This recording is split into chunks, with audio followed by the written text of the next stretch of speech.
भावी पिढी संस्कारक्षम आणि कर्तृत्ववान बनवायची असेल, महिलांनी जगन्माता अक्क महादेवी आणि राजमाता जिजाऊंची भूमिका निभावणं गरजेचं आहे, असं प्रतिपादन कुरुंदवाड नगर परिषदेच्या पहिल्या लोकनियुक्त नगराध्यक्षा मनीषा डांगे यांनी केले.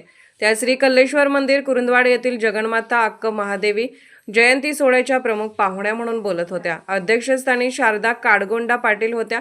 प्रारंभी श्री अक्क महादेवी महिला भजनी मंडळाच्या भजनाचा कार्यक्रम संपन्न झाला.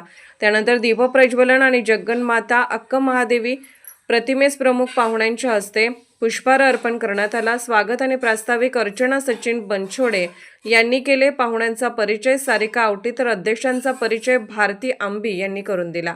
परिचयानंतर प्रमुख पाहुण्यांचे सन्मानचिन्ह देऊन स्वागत शारदा काडगोंडा पाटील, स्मिता सुरेश पल्ले यांनी केले.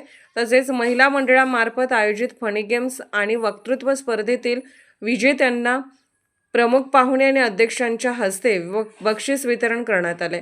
विजेत्या स्पर्धकांची नावे याप्रमाणे: फनी गेम्स सोनाली सुजित माळी, दीपाली दीपक परेड, सुनीता मगदुम, स्मिता आशुतोष आंबी.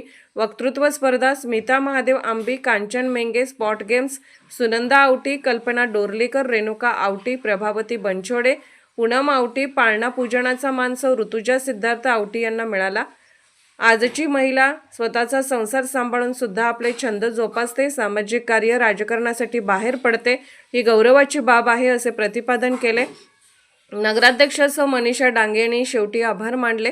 कार्यक्रमाचे आभार दीपाली अमित जंगम यांनी केले. सूत्रसंचालन शोभा परेट यांनी केले. कार्यक्रमास प्रतिष्ठानचे अध्यक्ष सच्चिदानंद आवटी, माननीय बसवन्ना सामाजिक सेवा प्रतिष्ठान महिला शंकर मेंगे यांच्यासह श्री अक्क महादेवी महिला भजनी मंडळ आणि लिंगायत समाजातील कार्यकर्ते मोठ्या प्रमाणात उपस्थित होते. SK news Kurundwad.